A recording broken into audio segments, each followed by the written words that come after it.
하나님의 말씀 보겠습니다. 신약성경 마태복음 5장 1절에서 4절까지의 말씀입니다. 신약성경 마태복음 5장 1절에서 4절까지의 말씀입니다. 저희가 한 목소리로 말씀 읽도록 하겠습니다. 예수께서 무리를 보시고 산에 올라가 앉으시니 제자들이 나온지라. 입을 열어 가르쳐 이르시되 심령이 가난한 자는 복이 있나니 천국이 그들의 것이미요. 애통하는 자는 복이 있나니 그들이 위로를 받을 것이미요. 아멘. 오늘은 산상보훈 세 번째 시간으로 애통하고 계신가요? 라는 제목으로 함께 말씀을 나누고자 합니다. 여러분들 성경을 읽어보시면 성경을 관통하고 있는 여러 가지 주제들이 있고요. 성경 속에서 드러나고 있는 여러 가지 핵심 구절들이 있는데요. 제가 성경을 자세히 들여다보니까 성경 속에서 새로운 장면이 시작될 때마다 항상 언급되고 있는 한 가지가 있음을 발견했습니다. 그것은 복에 대한 선언과 복된 사람이 누구인가에 대한 설명들을 성경은 새로운 장면이 시작할 때마다 항상 언급해 주고 있습니다. 성경에서 역사의 시작을 알리고 있는 창세기 그 첫 장을 보면 하나님께서 사람을 창조하시고 난 후에 하나님께서 그들에게 복을 주시고 복된 삶으로 어떻게 살아가고 있는지에 대해서 말씀하고 계십니다. 창세기 1장 27절 28절의 말씀입니다. 하나님이 자기 형상 곧 하나님의 형상대로 사람을 창조하시되 남자와 여자를 창조하시고 하나님이 그들에게 복을 주시며 하나님이 그들에게 이르시되 생육하고 번성하여 땅에 충만하라. 땅을 정복하라. 바다의 물고기와 하늘의 새와 땅에 움직이는 모든 생물을 다스리라 하시니라. 하나님께서 사람을 창조하시고 난 후에 하나님은 그 사람에게 복을 주시고 복된 삶을 살아가게끔 어떠한 삶을 살아가는 것이 복된 삶인지를 그들에게 알려주시고 말씀을 하셨습니다. 이것이 첫 번째 장면이라고 하면 창세기에 이제 몇 장을 지나고 난 후에 새롭게 족장의 역사로 바뀌어지는 그 장면이 창세기 12장에 등장을 합니다. 하나님께서 이제 아브라함, 그러니까 믿음의 조상인 아브라함을 부르시고 난 후에 아브라함에게 복에 대한 말씀과 너를 복의 근원으로 삼겠다라는 말씀을 또 행해 주십니다. 창세기 12장 1절 2절의 말씀입니다. 여호와께서 아브라함에게 이르시되 너는 너의 고향과 친척과 아버지 집을 떠나 내가 내게 보여줄 땅으로 가라. 내가 너로 큰 민족을 이루고 내게 복을 주어 내 이름을 창대케 하리니 너는 복이 될지라. 믿음의 조상인 아브라함을 부르시고 아브라함을 하나님이 지시하는 땅에 가서 살게 하시며 너는 복된 사람으로 복의 근원으로 살아가게 하시겠다라고 말씀하면서 복에 대한 핵심적인 말씀을 해 주십니다. 창세기에서 이렇게 새로운 장면이 바뀔 때마다 하나님은 복에 대한 말씀을 하시고 복에 대한 선언을 해 주십니다. 한참 구약을 지나고 나면 다윗의 시편이 가득한 그 시편 전체의 말씀을 보면 시편이 전체 150편으로 이루어져 있잖아요. 그 150편의 서시에 해당되는 시편 1편을 보면 또 이러한 말씀으로 성경은 시작하고 있습니다. 복 있는 사람은 악인들의 길을 따르지 아니하며 죄인들의 길에 서지 아니하며 오만한 자들의 자리에 앉지 아니하고 오직 여호와의 율법을 즐거워하여 그의 율법을 주야로 묵상하는 자로다. 시편을 열면서 첫 서시에 해당되는, 그러니까 앞으로 나오는 시편의 150편의 전체적인 핵심 주제를 요약하면서 복 있는 사람은 누구이며 복된 삶은 어떻게 살아가는 것인가에 대한 그 서시의 첫 문으로서 시편 1편은 복에 대한 말씀을 시작으로 문을 열어가고 있습니다. 이렇게 성경은 장면이 바뀌며 새로운 역사를 열어가는 곳에서 항상 복에 대한 선언과 복된 삶이 무엇인지를 정의하고 알려주고 새로운 언어로 이 말씀을 듣는 자들에게 개념들을 선사해 주고 있습니다. 특별히 시편에서는 그러한 복된 삶을 살아가는 것, 그런 복된 자로서의 삶이 누구냐, 그런 삶을 살아가는 자 누구냐, 라는 그 말에 하나님의 율법을 즐거워하며 그 율법을 주야로 묵상하는 자다. 그 사람이 복된 사람이다. 라고 말씀을 합니다. 이게 어떻게 복된 사람일까? 이게 어떤 복된 자의 모습일까? 라고 생각을 할 수 있지만 저는 이 정의가 참 좋습니다. 왜냐하면 하나님의 율법을 주야로 묵상한다 라고 하는 것은 우리가 세상 언어에 길들여진 우리가 하나님의 나라의 언어를 배우고 그 언어에 의해서 생각하고 말하고 행동할 수 있게끔 우리의 모든 전 존재가 변화되고 바뀌어 간다라는 의미가 들어가 있기 때문입니다. 하나님의 나라를 살아가는 사람은 하나님 나라의 언어로 살아가야 하는데 세상의 언어로 길들여진 사람은 하나님 나라의 언어를 사용하지도 못하며 생각하지도 못하며 말하지도 못하기 때문에 하나님의 나라에 담겨 있는 귀한 복을 경험할 수 없다는 겁니다. 그러다 보니까 복된 사람은 먼저 하나님의 말씀을 그 율법을 주야로 묵상하며 내 삶 속의 핵심 줄거리를 이어가고 있는 가장 중요한 그 줄기가 하나님의 말씀 율법이 돼야 된다. 그 언어에 우리가 익숙해져야 된다라는 말씀을 우리에게 전해준 것입니다. 이러한 이해를 가지고 이제 우리가 살펴보게 되는 산상보훈으로 들어가면 새 시대가 열릴 때마다 했던 그 복선언, 복에 대한 말씀을 예수님께서도 첫 설교인 산상보훈에서도 동일하게 사용하고 말씀하고 계십니다. 그러니까 산상보훈의 첫 번째 입구에 해당되는 말씀이 팔복이라고 말씀을 드렸잖아요.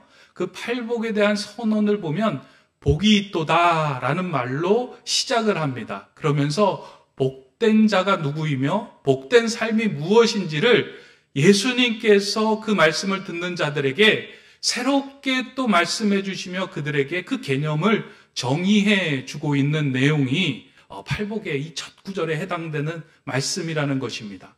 그런데 예수님께서 하셨던 이 복선언은 그 당시에 그 말씀을 듣고 있는 무리와 사람들에게 있어서는 선뜻 이해가 되기 어려웠던 개념들이 너무 많았습니다. 왜냐하면 세상의 언어로서 이미 복에 대한 개념으로 오리엔테이션 되어 있는 그들에게 하나님의 나라의 관점, 하나님의 나라의 언어로 풀어주는 그 예수님의 말씀이 매칭이 되지 않다 보니까 이게 복인가? 이게 어떻게 이렇게 살아가는 것이 복된 삶인가? 라고 생각하며 충돌이 일어났던 것입니다. 그에 대해서 아니다. 하나님의 나라는 하나님 나라에서 복된 삶은 이와 같은 삶이다 하면서 조목조목 말씀해 주신 구절이 팔복의 말씀입니다. 우리들이 사용하고 있는 언어는 모어가 있고 모국어가 있습니다. 여러분들 잘 아시듯이 이제 모국어라고 하는 것은요, 내가 태어나고 내가 이제 국적을 가지고 있는 나라의 언어가 이제 모국어고요. 모어는 현재 내가 발을 딛고 살아가고 있는 그 일상의 언어를 모어라고 이야기합니다. 그래서 어떤 사람은 모국어와 모어가 일치하는 사람들이 있고요. 어떤 사람은 모국어와 모어가 다르게 살아가는 사람들이 있습니다. 저희가 이제 일본에서 좀 이제 9년, 10년간 일본에서 생활을 했는데, 저희 이제 아이 같은 경우에는 태어나서 이제 일본에서 오래 살았잖아요. 그러면서 이 아이가 일본 유치원을 다니고 일본의 초등학교를 다니면서 이 아이가 사용했던 언어는 일본어였습니다. 이 아이에게 모어는 일본어였습니다. 그러나 이 아이의 원래 모국어는 한국어입니다. 국적이 한국에 있고 엄마 아빠가 한국 사람이기 때문에 모국어는 한국어입니다. 근데 생활하고 있는 환경이 일본의 생활이고 자신이 공부하고 배우는 것이 일본 환경에서 사용하고 있던 일본어다 보니까 한국어보다 일본어를 사용하고 한국어 개념보다 일본어 개념에 더 익숙하게 그것으로 이해하는 것들이 더 강해진 것입니다.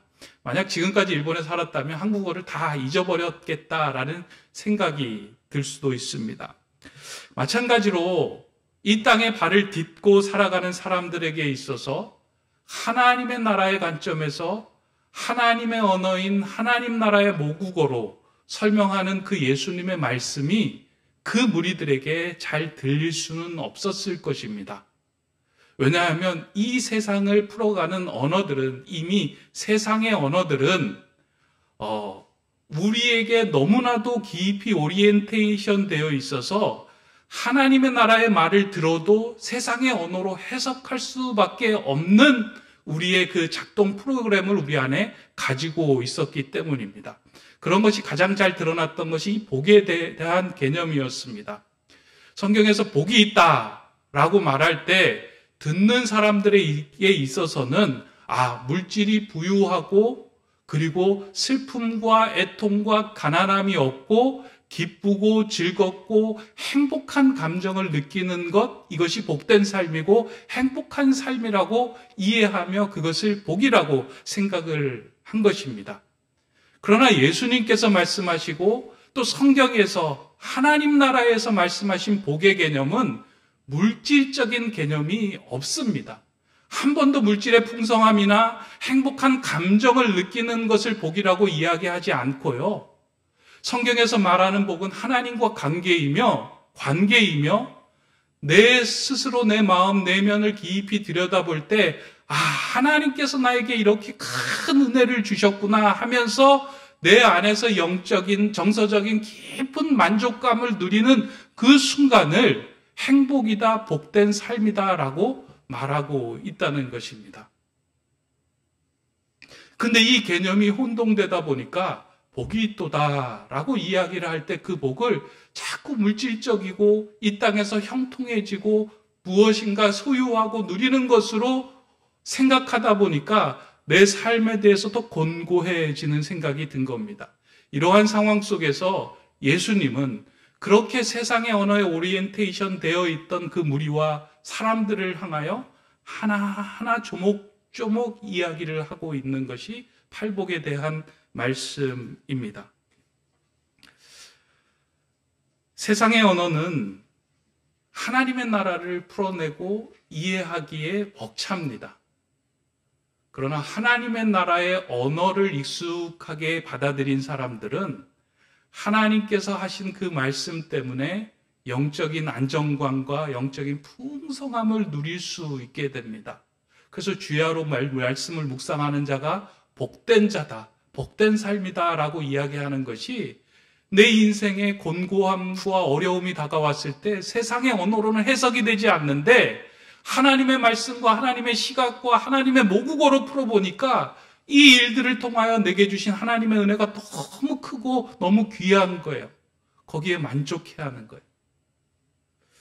마음이 가난한 자가 복이 있다. 이 첫 번째 복은 세상의 언어로는 풀리지 않습니다. 그렇지 않아요, 여러분? 가난한 게 어떻게 복이겠습니까? 가난한 건 피해야 되는 것 아니겠습니까? 마음이 가난하든 육신이 가난하든 가난함이라고 하는 것은 이미 악과 같은 상황으로 대접을 하고 취급을 하고 있는 이 세상 속에서 가난한 게 복이 있다?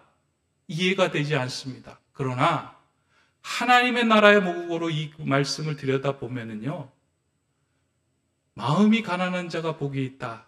하나님 앞에서 나는 영적으로 무일푼이며 아무것도 할 수 없는 존재라고 선언하는 순간부터 하나님이 내 인생에 개입하여 주시고 내 삶을 이끌어 가시는 그 삶이 얼마나 영적으로 귀하고 존귀한 삶인가. 그래서 나는 복되도다. 이 말씀을 이해하고 받아들일 수 있는 거예요. 마찬가지로 오늘 우리가 살펴보는 두 번째 애통하게 하는 자는 복이 있다라는 삶 역시도 세상의 언어로는 잘 풀어지지 않습니다. 어떻게 애통한 게 복일까요? 사람이 애통함이 온다는 건 어떤 상황에서 애통함이 올까요? 무엇인가 내 상황에서 불편한 상황, 행복하지 않은 상황이 다가왔을 때 우리는 애통하게 여깁니다. 절망적인 상황이 왔을 때, 비참한 상황이 왔을 때 우리는 애통해야 합니다. 탄식하며 애통해야 하는 그 상황은 피해야 할 상황이지 세상의 상황과 언어로는 그것이 복된 삶이라고 이야기할 수 없습니다. 그러나 하나님께서 말씀하시는 그 하나님 나라의 언어로 이 애통하는 자의 삶을 자세히 들여다보면 그 애통하는 삶 속에 가장 귀한 하나님의 은혜와 복이 거기에 담겨 있음을 발견하게 됩니다. 애통은 누가 해요? 이 팔복은요, 8가지의 복이지만 사실은 다 연결이 되어 있어요. 시실과 날실처럼 하나하나 서로 겹쳐져 가지고 복된 삶이 무엇인가라는 그 편물을 찍어내듯이 다 연결이 되어 있는 것이 팔복의 내용입니다. 그래서 첫째 복하고 둘째 복하고 셋째 복, 8번째 복하고 다 연결이 되어 있어요. 심령이 가난한 자는 내가 내 힘으로 아무것도 할 수 없는 영적인 무일푼입니다. 하나님 앞에 거지입니다. 나는 죄의 노예로밖에 살아갈 수 없는 나약한 존재입니다. 라는 것을 하나님 앞에서 그것을 보았다면 그의 마음 속에 일어나는 것이 애통함이라는 거예요. 아, 나는 하나님 앞에서 이렇게 나약하게 살아갈 수밖에 없는 존재이구나. 내가 무엇인가 했다라고 생각하지만 그것이 하나님의 은혜였구나. 하나님 은혜 없이는 나는 하루도 살아갈 수 없는 빈곤한 존재이구나 하고 하나님께 무릎 꿇으며 애통해할 때 하나님께서 그 인생을 위로해 주시고 격려해 주시고 새로운 삶으로 빚어가시는 겁니다. 이 애통의 과정이 인생 가운데 있을 때에 우리는 하나님의 위로와 격려를 통하여 새로운 복된 삶으로 빚어갈 수 있게 됩니다. 성경을 보면 이렇게 애통하며 살아갔던 삶에 대해서 이렇게 많이 보여주고 있는데요. 그런 대표적인 인물은 구약 성경에 나오는 다윗입니다. 이 다윗은 자신의 상황들을 보면서 참 많이 애통했던 인물입니다. 우리는 다윗이 하나님 앞에서 범죄하였기 때문에 애통했던 사람이다라고 생각을 합니다. 물론 그 말도 일리가 있지만 사실 다윗이 범죄하였을 때 다윗의 위치는 왕의 자리였고 스스로 법을 만들고 신하를 자기 마음대로 움직일 수 있는 권력을 가진 자리였습니다. 다시 말해서 자신만의 언어, 자신만의 문법, 자신만의 세상을 만들어갈 수 있는 자리가 다윗의 자리였습니다. 그가 한 여인을 취해서 자신의 후궁으로 삼는 것은 세상의 언어로는, 세상의 문법으로는 이상하지 않는 것이었습니다. 그러나 하나님의 말씀을 가지고 있는 나단 선지자가 와서 하나님의 말씀으로 그 다윗에게 이야기했을 때 자신의 문법에 매이지 않고 하나님 나라의 모국어에 자신의 무릎을 꿇고 내가 하나님 앞에서 이렇게 죄와 그리고 하나님 앞에 죄인으로 행하지 말아야 할 죄를 지으며 살아가는 사람이구나 하고 애통해하며 무릎을 꿇었던 것입니다. 다윗의 귀한 점은 여기에 있어요. 세상의 언어에 길들여서 그것으로 새로운 언어를 만들어내고 자신을 위장하고 자신의 무엇인가를 포장하기 위해서 애를 썼던 인물이 아니라 하나님의 말씀에, 하나님 나라의 모국어에, 하나님의 문법에 전적으로 순종하며 자신의 죄를 다 토해내는 그 애통함이 다윗을 살게 만드는 힘이 되었다는 겁니다. 우린 조금만 힘이 있으면요, 그 죄를 덮고 무시하려고 합니다. 내 언어, 내 문법으로 그것을 포장하려고 해요. 자꾸 그것을 뒤집어 씌우다 보니까 하나님 앞에서 애통해하지 않습니다. 그리고 애통해하는 것은 신앙의 그렇게 아름다운 모습이 아니라 밝고 경쾌하고 건강하게 살아가는 모습이 하나님 앞에 잘 사는 모습이다라고 생각을 합니다. 그러나 다윗은 그렇지 않고 자신의 죄에 대해서 철저하게 애통을 합니다. 그런 모습을 잘 보여주고 있는 시편의 구절이 시편 6편의 말씀인데요. 내가 탄식함으로 피곤하여 밤마다 눈물로 내 침상을 띄우며 내 요를 적시나이다. 자신의 죄를 보니까, 자신의 상태를 보니까 왕이라고는 홀 좋은 그 직분을 가지고 있지만 내 실상은 하나님 앞에서 죄의 그 경향성을 가지고 죄로 치달을 수밖에 없는 너무나도 벌레와 같은 존재다라는 생각을 하다 보니까 눈물로 침상을 띄우는 그 애통함을 하나님 앞에 고백하며 나아간 것입니다. 현대교회의 성도들이 믿음과 능력 있는 삶을 살아가지 못하는 결정적인 원인이 있다면 우리의 마음에 애통함이 사라졌다라는 그 이유 때문입니다. 죄에 대해서 애통해 할 줄 아는 마음이 사라졌습니다. 우리 자신에 대해서 애통해 하는 마음이 사라졌습니다. 내 자신을 깊게 들여다보고 내 자신을 성찰해보며 하나님 앞에서 얼마나 내가 죄에 연약하고 유약한 인간인지를 볼 수 있는 그 시선이 모두 다 사라졌습니다. 신앙생활을 하면서 내 영혼이 잘된 같이 범사에 잘되고 강건한 것이 축복이다라는 그 교리에 우리가 너무 오리엔테이션 돼 있다 보니까 애통한 것보다 영혼이 잘되고 범사에 잘되고 강건하고 축복을 받는 것, 그래서 행복한 감정을 매일 일상에서 느끼며 살아가는 삶, 그게 잘 사는 것이다라고 생각한 것이 너무나도 크다 보니까 내면을 들여다보지 않고 겉껍데기에서 나타나는 그런 행복한 감정에 취해서 살아가고 있는 것, 그게 오늘 우리의 신앙입니다. 그러다 보니 하나님의 깊숙한 위로를 경험하지 못하고요, 새로운 부흥의 불길을 경험하지 못하게 됩니다. 이러한 것에 결정적인 영향을 미쳤던 것들이 이 왜곡된 신앙과 잘못된 경건에 대한 가르침 때문이었습니다.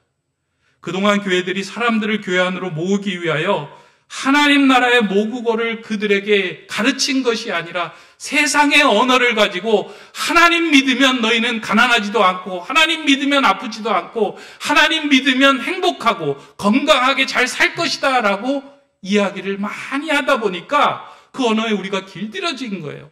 그래서 아프면 절망스러워요. 가난하면 절망스러워요. 애통해야 하는 것이 너무 나약하고 절망스러운 것이라고 생각해요. 기복주의와 번영신학으로 인해서 우리의 삶이 너무 세상의 언어로 오리엔테이션 돼 있습니다.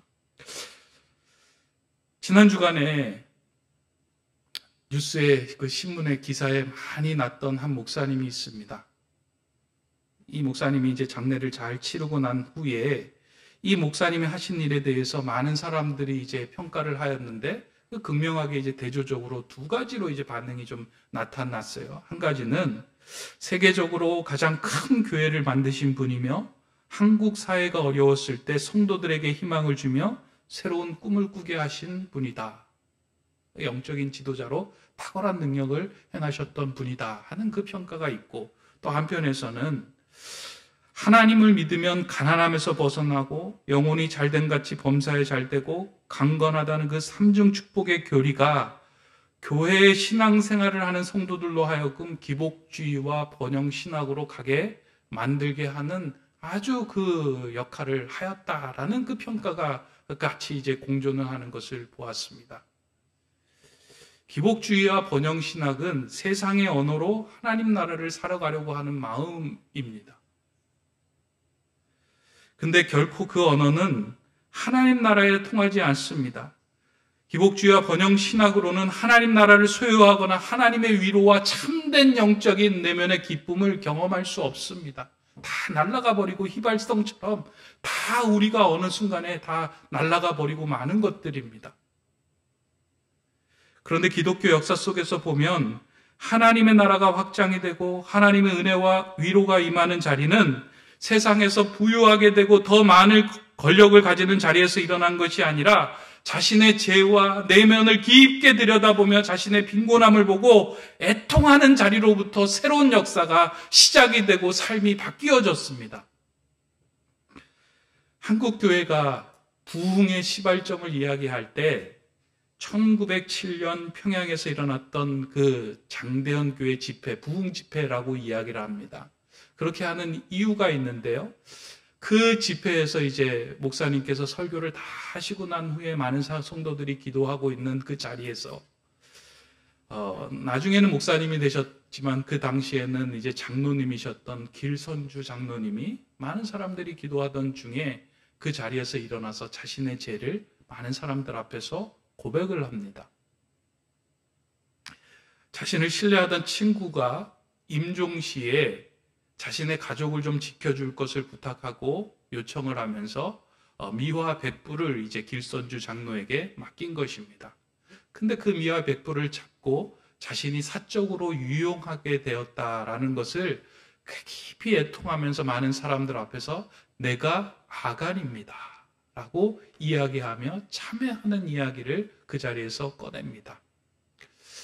우리는 그럴 수 있겠다라고 생각을 하는데요.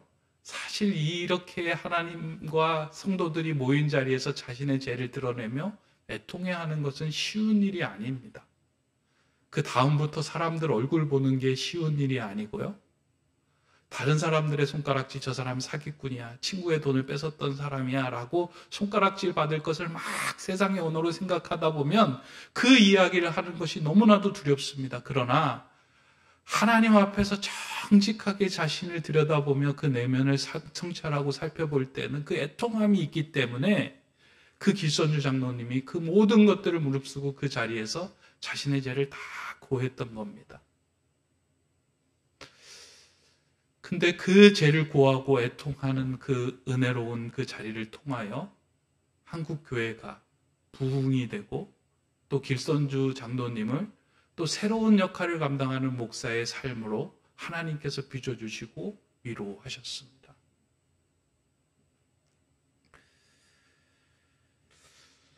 하나님 앞에서 자신의 애통함을 솔직히 드러내고 자신의 죄에 대해서 깊이 성찰하며 다시금 그 죄의 길에 들어서지 않겠다라고 눈물을 흘리며 기도할 수 있는 건 하나님께서 주시는 큰 복입니다. 또 오늘 이 애통함이 사실은 목회자로부터 시작해서 어떤 직분과 자리를 가질 때에 그렇게 하나님께 나아가는 그 애통함이 점점 사라지고 소멸되고 없어지고 있습니다. 신약 성경을 보면 예수님을 만나고 이러한 애통의 과정을 지나면서 점점 그 언어가 바뀐 사람이 등장합니다. 사도 바울이 그와 같은데요. 하나님을 만나고 예수님을 만나고 난 다음에 그 은혜의 빛 가운데로 조금씩 한 발자국씩 나가다 보니까 세상의 언어로 하나님을 만났던 예수님을 알았던 그 부분들이 자신을 들여다보았던 부분들이 조금씩 하나님 나라의 언어로 바뀌어 갑니다. 그렇게 자신을 고백하는 내용이 나옵니다. 사도 바울이 사역 초기에 열심히 복음을 전하며 자신이 애를 썼던 그 상황들을 표현하며 자신을 드러내면서 이야기할 때 고린도전서 15장 9절은 이렇게 자신을 표현합니다. 나는 사도 중에 가장 작은 자라. 나는 하나님의 교회를 박해하였으므로 사도라 칭함받기를 감당하지 못할지니라. 자신을 이야기할 때요, 사도 중에 가장 작은 자다라고 표현을 합니다. 이것도 아주 겸손한 표현이죠. 그러나 사도 바울의 마음속에는 나는 사도 중에 사도, 그 사도에 대한 마음이 컸던 거예요. 하나님의 말씀을 맡은 자로서 사도라는 그 이름을 가지고 있어야만 남들로 하여금 인정을 받고 평가를 받는 그 세상의 언어에 집중되어 있던 그의 마음들이 그 안에 드러났습니다. 그러나 그로부터 5년이 지난 후에 에베소 교회를 향하여 그가 편지를 썼을 때는 조금 다른 언어로 자신을 표현합니다. 모든 성도 중에 지극히 작은 자보다 더 작은 나에게 이 은혜를 주신 것은 측량할 수 없는 그리스도의 풍성함을 이방인에게 전하게 하시고, 이 모든 성도 중에 지극히 작은 자보다 더 작은 나에게, 사도에서 성도보다 더 지극히 작은 자에게 라고 이야기해요. 조금씩 자신의 깊은 내면을 들여다보니까 사도라고 칭하는 것보다 성도라고 하기에도 하나님 앞에서 내 안에 있는 죄의 현상들이 너무나 꿈틀대는 것을 발견하게 된 거예요. 오호라 나는 공고한 사람이로다. 나는 누가 나를 이 사망의 몸에서 건져낼까 하면서 자신의 죄에 대해서, 자신의 모습에 대해서 하나님 앞에서 철저하게 애통해하는 그 모습을 솔직하게 하나님 앞에 드러냅니다. 언어가 조금 바뀌잖아요. 그런데 그가 생애를 마감할 때쯤 보면 자신이 복음 안에서 낳은 아들인 디모데에게 보낸 편지를 보면 이렇게 고백을 합니다. 미쁘다 모든 사람이 받을 만한 이 말이여, 그리스도 예수께서 죄인을 구원하시려고 세상에 임하셨도다 하였도다. 죄인 중에 내가 괴수로다. 사도와 성도와 죄인으로 나갈 수 있었던 이 사도 바울의 변화는 그냥 사도 바울의 삶에서 더 죄를 많이 져서 이런 고백을 한 것이 아니고요. 여러분, 하나님의 은혜의 빛 가운데로 더 점점 더 나간 사람은 이런 고백을 할 수밖에 없어요. 빛과 멀리 떨어져 있는 어둠에 속하여 있을 때는 내 죄가, 내 상태가 잘 보이지가 않습니다. 어둠 속에는 무엇이 옳고 그른지가 구분이 되지 않아요. 그러나 은혜의 빛 가운데로 한 발짝 한 발짝 걷다 보면 내가 드러나고 내 안의 죄가 보여지기 시작해요. 이전에는 작았던 죄로 보였던 것들이 얼마나 내가 죄의 경향성에 똘똘 뭉쳐져 있는 죄인인가, 죄로 치닫을 수밖에 없는 사람인가를 보며 애통해하는 삶을 사는 거예요. 그런 애통함을 통해 하나님의 위로가 바울에게 임했고, 그런 애통한 자에게 하나님의 새로운 역사를 써나가는 놀라운 일들이 그 자리에서 이루어진 것입니다. 오늘 우리는 이 사도 산상보훈의 그 팔복의 두 번째 복을 우리가 함께 살펴보았습니다. 저도 그렇고요, 여러분도 그렇고요. 어느새인가 우리가 신앙생활하면서 눈물을 많이 잃어버린 것 같습니다. 내 자신에 대해서 애통하고 죄에 대해서 애통하며 그 죄를 끊으려고 노력하며 하나님 앞에서 발버둥 치는 삶을 참 많이 놓친 것 같습니다. 그런데 하나님 앞에서 내 죄를 애통해하지 않고 그것으로부터 돌아서려고 하지 않을 때요, 진정으로 하나님의 위로와 하나님의 은혜가 그 자리에 임하지 않습니다. 오늘 이 말씀을 함께 듣는 저와 여러분들의 삶 속에 이 애통함의 복이 다시 한번 여러분들과 제 삶에서 회복이 되었으면 좋겠어요. 오늘은 말씀을 좀 맺을 때에 김현승 시인의 가을의 기도라는 시의 첫 문단으로 좀 말씀을 정리하며 맺으려고 하는데요. 여러분들 학교 다닐 때 다 외웠던 그 시일 겁니다. 단 전문은 제가 읽지 않고요. 이렇게 시작을 하죠. 두 줄이 가을에는 기도하게 하소서. 낙엽들이 지는 때를 기다려 내게 주신 겸허한 모국어로 나를 채우소서. 겸허한 모국어에 제가 이 시가 생각이 났어요. 내 안에 있는 정말로 세상 언어에 길들여져서 세상의 복을 추구하던 마음, 애통함을 잃어버렸던 그 마음이 다시금 하나님의 나라 언어, 하나님 나라의 모국어로 내 안을 채워져서 내 내면을 보면서 애통해하는 거예요. 하나님 나라의 삶을 살아갈 수 있지 못함에 대해 애통해할 때요, 우리의 삶 속에 새로운 변화가 일어납니다. 나를 위해 애통해할 때요, 상대방을 향하여 바라보는 시선이, 마음이 넓어져요. 그리고 상대방에게 쓸 수 있는 언어가 바뀌어져요. 추석이 다가오고 있죠. 세상의 언어로밖에 풀어낼 수 없는 일들이 우리의 주변에 있습니다. 아이들을 보면서, 가족들을 보면서, 이웃들을 보면서 세상의 평가와 오리엔테이션 되어 있는 내용으로 우리가 늘 그 말을 하였다면 이번 추석에는 겸허한 모국어로, 우리의 눈에는 복되지 않은 것처럼 보이지만 하나님이 그 인생을 만주셔서 새롭게 펼쳐나가실 이런 일들이 있다라는 것을 선포하듯이 여러분의 모국어로, 하나님 나라의 모국어로 풀어내는 이 귀한 추석이 되었으면 좋겠습니다. 그래서 그곳이 하나님의 나라가 임하고 위로가 임하는 자리를 여러분들이 만들어 주시기 바랍니다. 그래서 이번 추석에는요, 음식이 풍성한 것보다 하나님 나라의 모국어가 그 자리에 채워져서요, 격려하고 위로하고 하나님의 복을 더해주는 말들이 아름답게 넘쳐나는 주의 귀한 명절 한가히 추석이 되기를 주님의 이름으로 축원합니다. 기도하겠습니다. 사랑의 하나님, 우리에게 가장 좋은 것을, 가장 좋은 복을 주시기 위하여 애통의 순간을 허락하시고 그 여정을 지나게 하심에 감사를 드립니다. 내 인생에서 잃어버렸던 하나님 나라의 언어들이 회복되게 하시고 세상의 언어에 휩쓸려 잘못된 길에 서지 않게 하여 주시옵소서. 하나님 앞에서 내 내면을 깊이 들여다보며 애통함으로 인하여 우리에게 주시는 하나님의 위로를 매 순간 느끼게 하여 주시고, 그 애통의 자리에서 하나님을 붙들고 기도하는 자들에게 위로자로 옆에 서 있는 하나님 나라의 사람들이 다 되게 하여 주시옵소서. 그런 높은 뜻 세움교회 공동체가 되게 하여 주시옵소서. 예수 그리스도의 이름으로 기도드립니다. 아멘.